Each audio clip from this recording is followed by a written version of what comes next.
Bonjour, je suis Sylvie Martin. J'ai 61 ans depuis 2 jours et je réside chez Noé Montpellier depuis un peu plus de 4 ans. Le rêve du jaguar, c'est une saga familiale avec un arrière-plan, un thème historique sur le Venezuela et la dictature.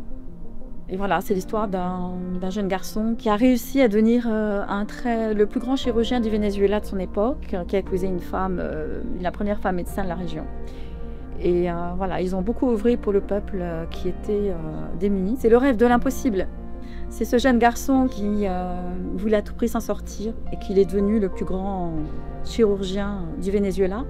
J'ai souhaité soutenir ce livre parce qu'il donne de l'espoir, en sachant que même si on pense que rien n'est possible, eh bien finalement on peut toujours y arriver, même si le contexte politique, économique du pays ne nous permet pas d'espérer, eh ben, espérer, ça donne des résultats.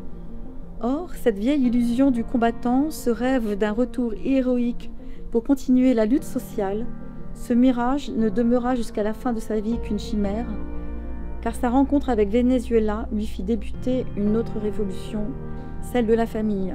Ce n'est pas tant qu'il tourna le dos à sa cause et jamais jusqu'à sa mort, mais l'amour avait gagné cette bataille sur la politique. Ce que j'ai retenu, c'est qu'on en est toujours là et que finalement, c'est difficile de sortir de l'autoritarisme. C'est ce qui m'a le plus touchée dans le livre. Le club de lecture permet de découvrir des auteurs que je ne connaissais pas. Et ce qui est intéressant, c'est l'échange que nous avons au sujet des livres.